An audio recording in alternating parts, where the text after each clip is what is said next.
ونسلم على رسوله الكريم وعلى آله وأصحابه أجمعين. أما بعد فأعوذ بالله السميع العليم من الشيطان الرجيم.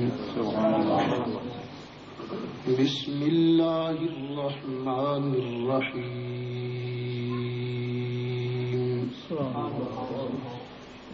يا أيها الذين آمنوا اتقوا الله وكونوا مع الصادقين.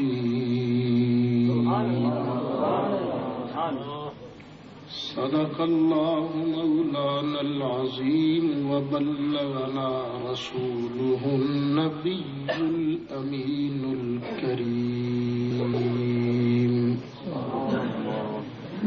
ونحن على ذلك لمن الشاهدين والشاكرين والحمد لله رب العالمين. بڑی محبت سے درود شریف پڑھی. اللہ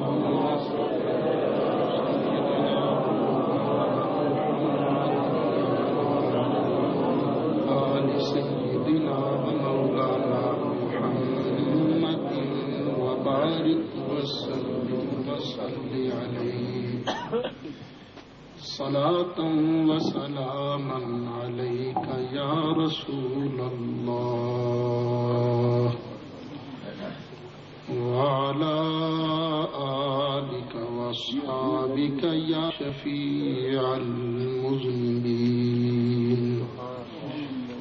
الصلاة والسلام عليك يا إمام الأنبياء والمرسلين وعلى آلك وأصحابك يا جد الحسن والحسين.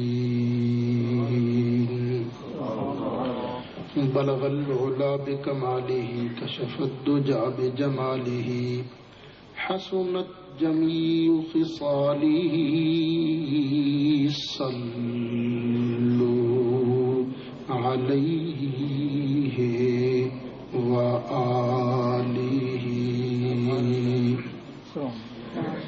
یا صاحب الجمال و یا سید البشر من وجهك المنیر لقد نور القمر لا يمكن الثناء كما كان حقه بعد از خدا بزرگ توئی قصہ مختصر.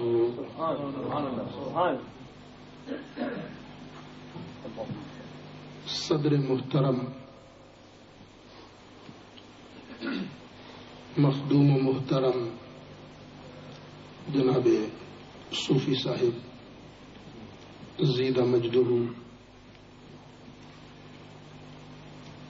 حضرت علامہ مولانا مفتی محمد اکبر صاحب زیرک زیدہ شرفہ، انتہائی قابل صد احترام علماء کرام، میرے بزرگوں دوستوں، آج ہم یہاں مقدس و محترم تقریب محفل میلاد شریف کے موقع پر اللہ تعالی کا سچا دین سننے سنانے کے لیے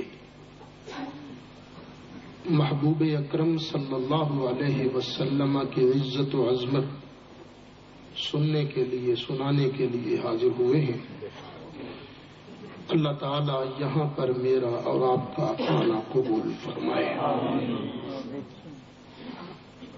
میرے جس دوست بزرگ نے آج کی اس بابرکت تقریب کے لیے کوئی حصہ لیا ہے، تعاون کیا ہے، اللہ تعالی اس کی میری سب حاضرین سامعین کی ساری دینی دنیاوی مشکلات آسان فرمائے۔ اللہ تعالی ہم سب کو حسنین کریمین کے نانا جان کی شفاعت نصیب فرمائے۔ اہل سنت کے لیے یہ زمانہ بڑا نازک زمانہ ہے۔ بات بات پر ہم غریب مسلمانوں کو مشرک بھی کہا جاتا ہے، بدعتی بھی کہا جاتا ہے۔ تو ان حالات میں آج کل تقریر کے دو انداز اختیار کر لیتا ہوں۔ یہ بھی ہوتا ہے کہ خود اپنی مرضی سے کوئی آیت کریمہ تلاوت کرنے کے بعد اس کا معنی مفہوم عرض کر دیتا ہوں، یہ بھی ہوتا ہے۔ اور یہ بھی ہوتا ہے کہ اگر کسی بھائی کے دل میں ہمارے سچے مذہب پر کوئی سوال ہو تو وہ کھڑے ہو کر سوال کرتا جائے، میں اس کا جواب دیتا جاؤں۔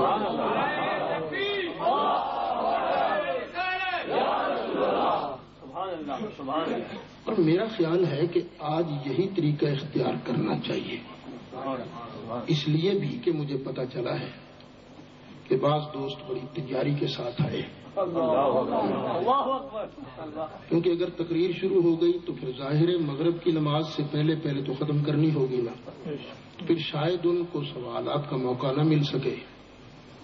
اس لیے آج تقریر جو ہے آپ کے سوالات کی روشنی میں ہوگی انشاءاللہ۔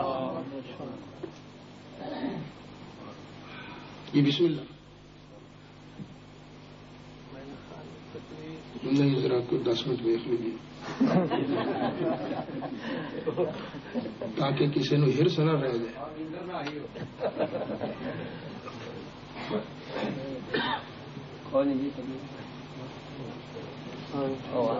نہیں، وہ ذرا پڑھ کے سنائیے، رکا نہیں۔ سوال یہ ہے کہ حرمین شریفین پر کفار کا قبضہ ہے مسلمانوں کا، اور ائمہ حرمین کے پیچھے نماز ہو جاتی ہے یا نہیں؟ جو آدمی یہ کہے کہ نبی کریم علیہ السلام کا خیال گدھے کے خیال سے برا ہے، اس کے پیچھے نہیں ہوتی، خواہ وہ مانچسٹر میں کھڑا ہو، خواہ وہ مکے مدینے کے مصلی پر ہو۔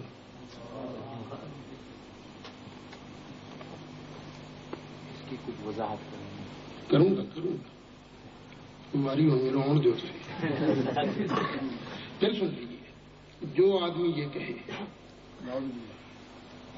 کہ نماز کے اندر نبی پاک علیہ السلام کا خیال گدھے کے خیال سے برا ہے، اس کے پیچھے بھی نہیں ہوتی، اور ایسے آدمی کو جو اچھا مسلمان سمجھے جان بوجھ کر اس کے پیچھے بھی نہیں ہوتی، خواہ وہ مانچسٹر کا امام ہو یا حرمین شریفین کا،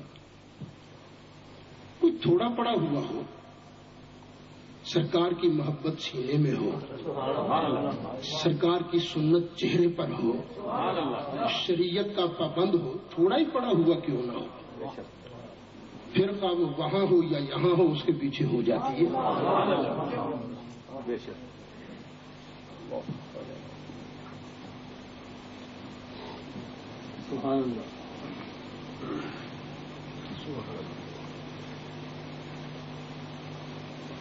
جی فرمائیے کچھ۔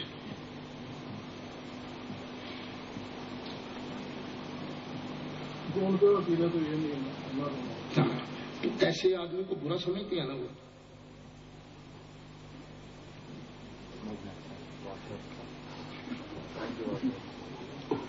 جس آدمی نے یہ کہا ہو کہ نماز پڑھتے ہوئے نبی پاک علیہ السلام کا خیال گدھے کے خیال سے زیادہ برا ہے، ایسی بات کو برا سمجھتے ہیں تو ان کے پیچھے ہو جاتے ہیں،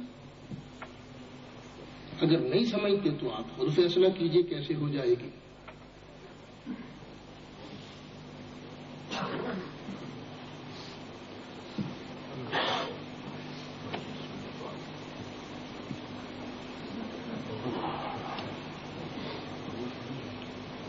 میں اللہ کے گھر میں کھڑا